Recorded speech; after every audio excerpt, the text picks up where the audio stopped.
Good morning and welcome to Salon Talks. I'm Alli Joseph and my guest today is director-producer Adam Shankman, who recently helmed the new comedy What Men Want. The movie stars Taraji P. Henson and an all-star cast. Henson. Henson. I was thinking of Jim Henson. This is going to get good. It's going to get good. An all-star cast, including Max Greenfield. I loved Erykah Badu in this. She was fantastic. Tracy Morgan and more. Shankman, also a seasoned dance, we were talking about that. And physical comedy choreographer, created some of the most iconic dance scenes in rom-com history, including the prom sequence in She's All That. Right? The tango between Jennifer Lopez and Matthew McConaughey in The Wedding Planner and more.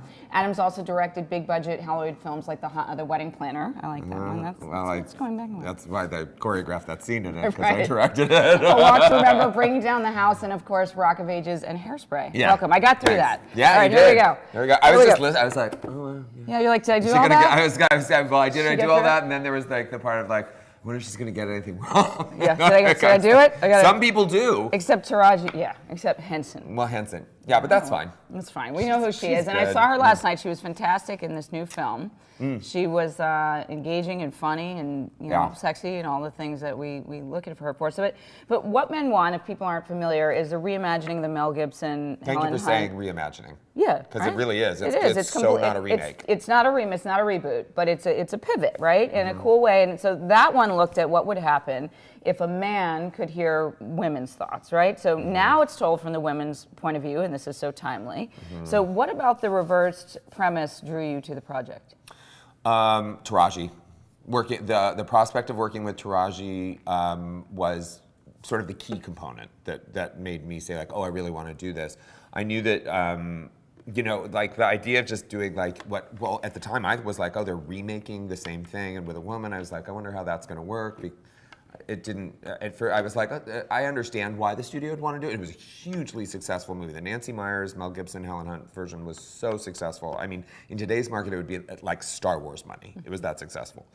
And so it made sense, but there's a lot of questionable behavior in there that could be perceived, like that movie, I think would be difficult today because he is so misogynistic and chauvinistic.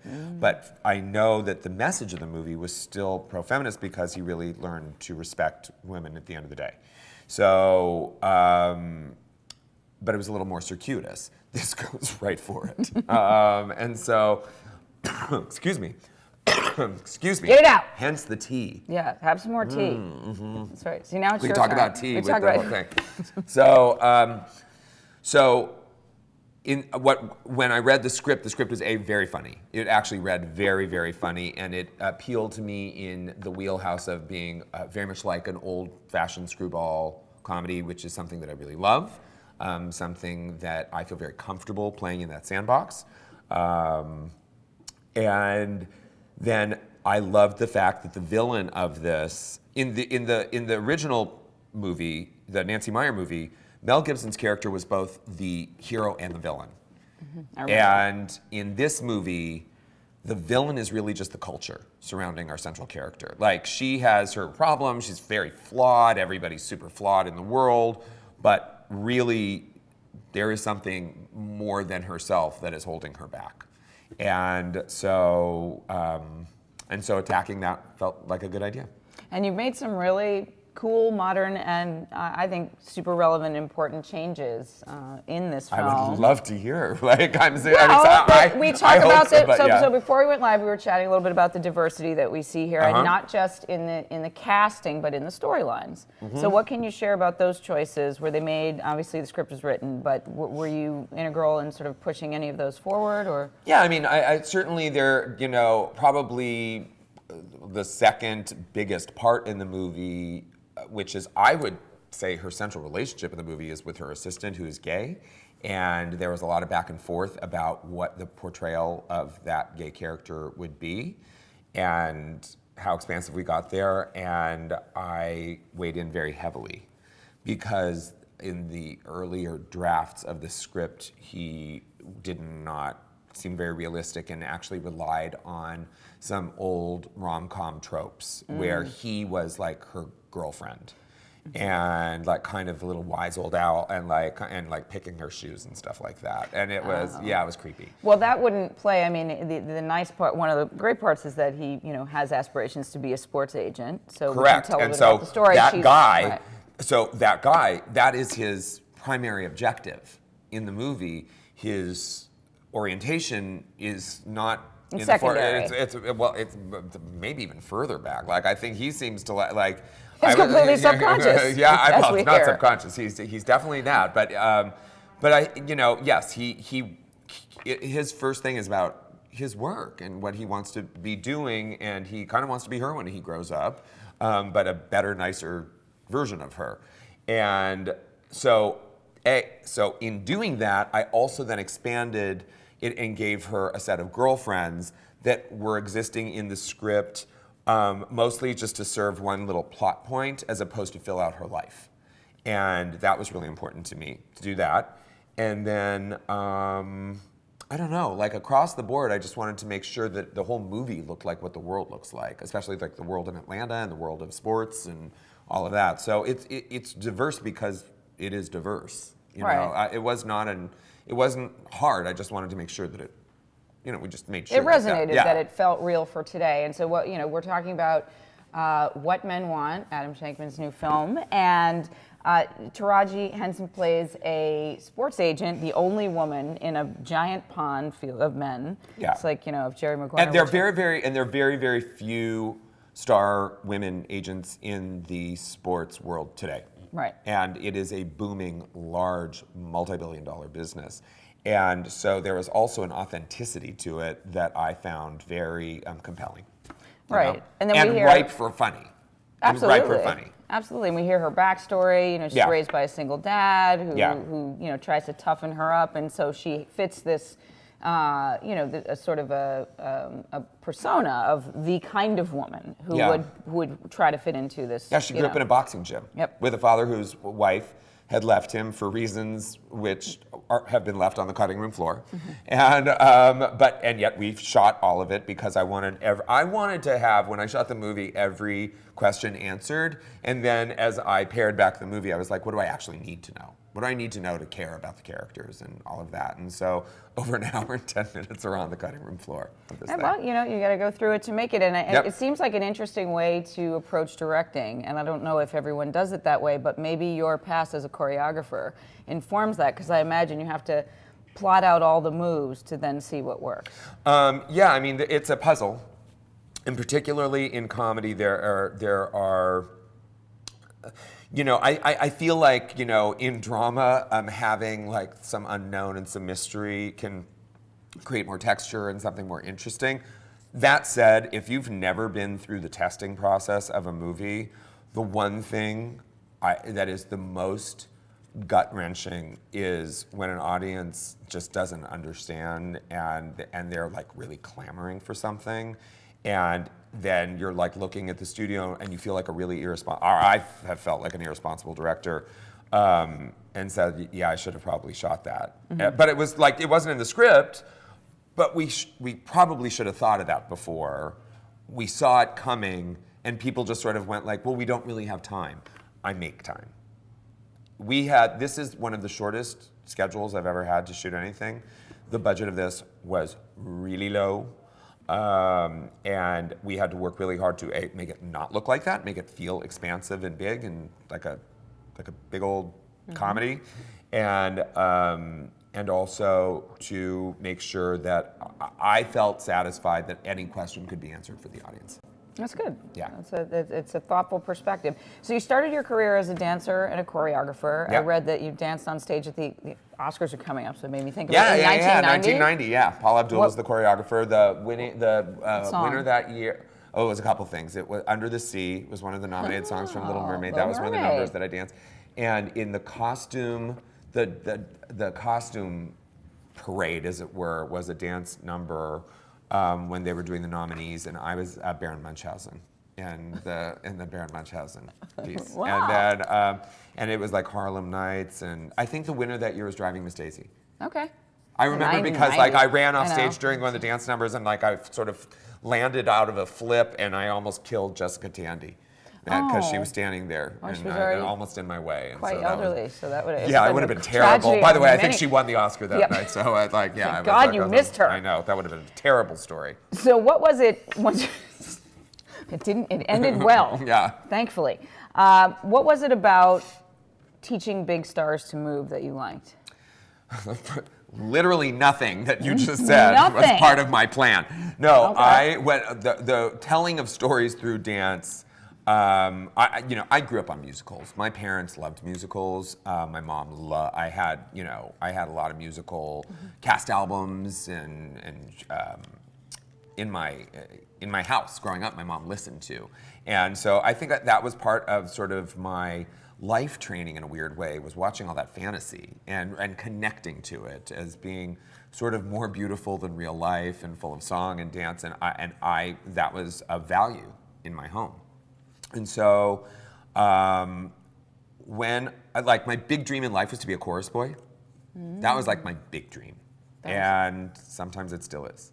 But there's still time. Not so much. No more time? Well, you told me the chiropractor, you moved in there and they 70 said, surgeries later. No more. Yeah. It's not a great. Let's put it this way. I could be like one of those chorus boys that walks across the stage with a top hat. And there you go. Small movements. Does little movements with his shoulder. Small movement. Okay. But and then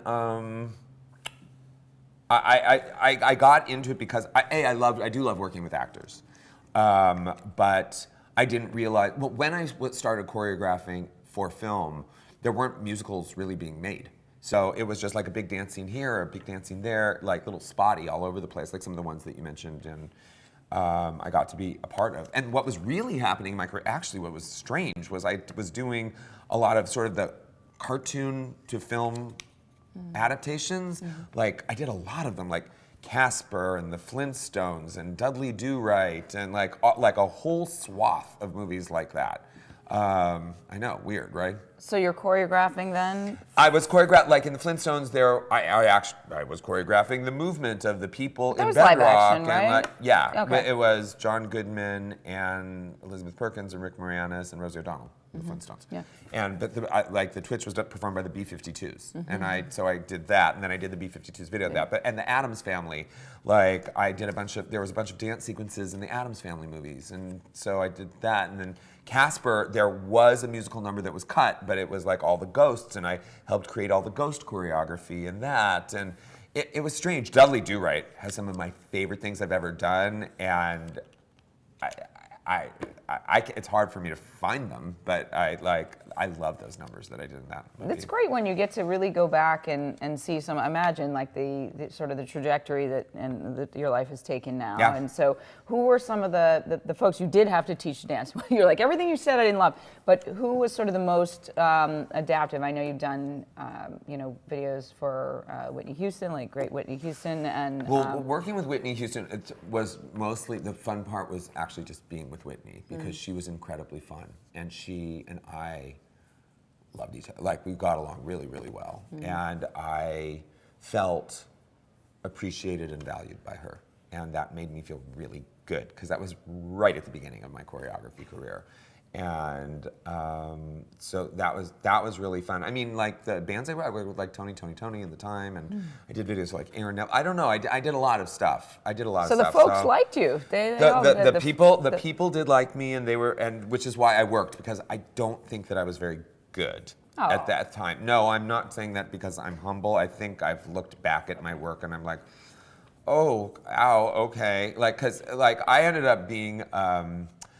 When I did Hairspray, part of the promotion of Hairspray was I ended up being a judge on an episode of So You Think You Can Dance and choreographing a number from the movie. And Nigel Lythgoe, who produced the show, really liked me, and he said, will you come back and do more shows? I ended up doing 9 seasons of the show, because I just kept coming back and coming back and coming back and coming back. And when I see what those choreographers are doing and what those dancers are capable of now, it's so magical, and I've really enjoyed hiring a lot of those people and really trying to lift all of those people up. They all feel like my kids now. So that's been a fun part of my life. That's good. Well, being a mentor is really important. So if you're just joining us, this is Adam Shankman, director of the new film What Men Want. And he's giving you all the signs. I just made that up. He what made it men up. want. What men want. There, so creative. Still choreographing, just small movements, right? Like we said. So, when you were on that Oscar stage, would you ever have imagined that later you might be sitting in the audience? It's not about, no, because better, 20 years later, I produced and choreographed the show. It was my Oscars that was like my show. So that was unheard of. I don't think that's ever been done before. Like, I don't think any of the Oscar dancers have ever gone on to actually produce the show and they choreograph. should. So it's good. Trendsetter. And I just cried all night that night. And because I was going, how did this happen? How did this happen to me? Like, I couldn't even track how it happened. Like, it just felt impossible. And so, I know, it's pretty cool. I don't know, it's sentimental. It's not, I don't know what to say about it because it's more emotional. Yeah. But what a fucking job that is. Producing that fucking show. How long does that take? Woo! How long does that take? 5 months I was spent on it. I had to drop everything for about 5 months. I had to put all of my directing stuff on hold for 5 months. Yeah. So many and pieces. Producing, because who there's a lot. That year? Steve Martin and Alec Baldwin. Okay. And it was the year that Avatar was versus Hurt Locker. It was the first year a woman got Best Director. I mean, the stories of making that show were crazy. And it was the first year that, I know this was controversial, but they added back 10 possible Best Picture nominees. But also an incredibly diverse, extraordinary year in movies that year. But baked inside the show was that brilliant narrative of Jim Cameron having just directed the biggest movie in history against Catherine Bigelow, his ex-wife, who had directed Hurt Locker. And so, of course, I sat them next to each other. Yeah. Because, that's what you want to keep cutting to. Like, that was amazing. Good job. Got to create the drama. Oh, yeah. Keep everyone interested. Want a story in the show. Well, here's a way to circle back to What Men Want and Taraji in the lead as a strong woman and a particularly strong woman character. In this era of Time's Up, how do you feel about having more women-led films from either the talent or the directing perspective? And have you, as a director, helped foster more young directing talent? Oh, well, women. Yeah, specifically women. I mean, as a producer, I have hired way more women than men. And my first movie that I produced was Step Up, and Anne Fletcher I hired to do that, and it was her first movie. I hired Trish C to do her first movie. We just hired a woman director on a project, a woman of color on a project. I have always, I mean, maybe it's because I'm gay, but it's like, it's sort of like baked into like how I did like in Hairspray, like that character of Tracy really didn't understand why people wouldn't want her to dance or decide who she was going to dance with. That has been my approach to life, basically, because I would feel weird if I was like, why wouldn't you want me to dance? Or, you know what I mean? And that's how, this talk of diversity is very complicated because it's very sensitive for so many people, and I understand why as a person who has been discriminated against, but I have such a blithely optimistic, hopeful view of the world that it doesn't occur to me so much to not do it. Like, I don't have to go like, should we? I'm like, who's the best for the job? Like, whose perspective are we telling? Who is the right person? Mm-hmm. And a lot of the time it's women, and often, for me, more often than not, I think women are smarter than guys. So I can just say that for the record. Like, I'm fine going on the record as that. In general, I think, because I think women culturally and historically have had to navigate more. The more you navigate, the more you evolve, period. End of story. We've had a really good run. Us guys. Time's up. So, yep. So I figure the last few thousand years have been great for us. So it's fine. It's good. Yeah. Now there'll be more of a blend. Yeah. So what's the most important characteristic one needs to be a good director, do you think? Listening. Listening. That's also for actors too, because because things change. And you need to be able to roll with the punches. Oh, the most important characteristic actually is just feeling comfortable making a decision. I've worked with a lot of directors. When I was choreographing, I've worked with a lot of directors, and actually as a producer, I've worked with a bunch of directors who did not feel overly comfortable making decisions. So what they do is they're like, well, let's see if it's like this, and let's see if it's like that, and let's see. And I was like, oh my God, do they even know the story that they want to tell? Like that to me is really scary, both for production. Now, sometimes I'm sure it works out great. Do you know what I mean? And we all follow threads, but you have to be nimble because they're like, oh wow, I just learned something. So maybe it's more like this. Mm-hmm. And I hold this as a life premise. And if it sounds like it's not the first time I've said this, it's because it's not the first time I've said this. But I mean this. I have never learned anything or grown from being right. Ever. So I do not mind being wrong about stuff. As a director, you have to ultimately make the decisions. You have to be comfortable making a decision, then sticking by it, and then the fallout is the fallout. And being able to accept responsibility and be accountable for those decisions is, I think, really important for the people around you, because then that makes them feel, like they can do that too. Sure. I'm not one for a blame game. I'm very solution oriented.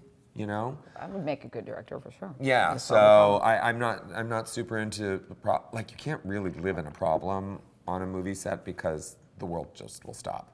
Absolutely. And there's no good. No, you must make the decision. You just make that decision. Make the decision. Yeah, so but those to me are the fun and really loving the story that you're telling. Also, I would have to say, I have learned by making movies where I could not connect to the story ultimately that I was telling, that's bad. Like you should feel yourself in the story. Some fundamental part of you should burn inside that story, because then it'll be a better movie.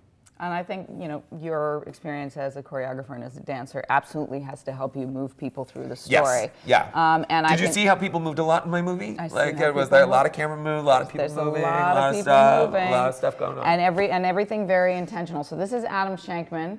I'm only allowed to go a certain amount of time, but I did want to say that I dug up your first film from Sundance, and I was there that year. Shut up! I did. And the dancing and the choreography is so beautiful, and I could see who your inspirations were. I could guess at them. So cool. But was it like an Astaire, and was it a Gene some Kelly? Some of the jazz and yes, and Jack Cole and Michael Kidd. I found it on YouTube. But is that your channel or is that somebody else? There were like five. I don't know. You don't even know. It was in like 3 parts. So if you want people to see your first beautiful work, put it out somewhere. Don't be shy. I don't even know how I would Come on, you got people. I do have people. I think my people would stare at me and go like, "Why do you want this to be your thing?" But I don't know. I'll tell you what's funny about that thing is I realized once. I don't generally go back and look at anything that I've done. Okay. I feel very uncomfortable looking at my old work. But recently, they were showing I had to go to a screening of Hairspray that I was introducing and talking about stuff about it. And I sat through the screening, and there were shots in it. I was like, oh my God, that's from my short film. That's literally from my short film. Like I stole from my short film and put it in Hairspray. I also put stuff in the Oscars that I realized I had ripped off from like small charity benefits that I had directed in my long ago past. So, I'm certainly one for hey, it was a good idea then. It's good. Let's keep it going. Every movement in that intentional. So thank you. I really appreciate it. That's very kind of you. Yeah, no worries. I was happy to see it again. I feel like we met before at that Probably. year. That year at Sundance, 97. Me, yeah. Who else was in my program? Jason Reitman was in the same shorts program as me. Look where everybody is grown up. You're all big kids now. We all got old. I'm dating ourselves. Oh, we're dating ourselves here. Okay, so this is Adam Shankman. What Men Want. When does it all open? Friday, February 8th. Friday, Tomorrow. February 8th. No, today's Wednesday. I don't know days. what day it is. I Yeah, never know. today's 2 days. Wednesday. Friday. I've been running around talking about the movie a lot, so I've lost count of the days. I literally don't know what day it is. It's Wednesday. But I'll bet it's What Men Want Day. It is. Hashtag What Men Want. It said it on the screen. I socialed it this morning. You did? I did. From the theater. That's a thing now. It's a thing. All right, is that nationwide this Friday? Yeah, nationwide this Friday. All right, check it out. What Men Want, starring Taraji P. Henson and many others, including Pete Davidson, Tracy Morgan, Wendy McClendon-Covey, Max Greenfield, Phoebe Robinson from Two Dope Queens. I mean, a host of athletes: Mark Cuban, Shaq, Grant Hill, Devontae Freeman. It's fun. It's really fun to see. Lisa Leslie is like she's like got her like a part. Yeah, she has a part. She was good. She walked in and I was like, sweet baby Jesus, like look at that fabulous woman who just walked into the world. She is. I actually wrote. I called her 6 feet 5 inches of perfect, and then it ended up in the script. She was. Yeah. Awesome. So anyway, it was. I feel like we all need a good laugh right now. We do. I think we need to sit in rooms together and laugh and. Absolutely. We joined the people yelling at the screen last night, because when you go to that theater, you got to do it. That's awesome. You got to talk to the screen. That's awesome. You got to be honorary. What? Some of that? No, she didn't. Yeah. No, she didn't. No, get out. Don't do it. Yeah. Oh, my favorite line in the movie. I thought black people stopped drinking tea after Get Out. Yeah, I know. You got a big laugh for that one. So that's why you got to go sit in the back of the theater and listen. All right, we got to go. This is Adam Shankman, What Men Want. Check out the film February 8th, this Friday, nationwide. Have a great afternoon. Thank you.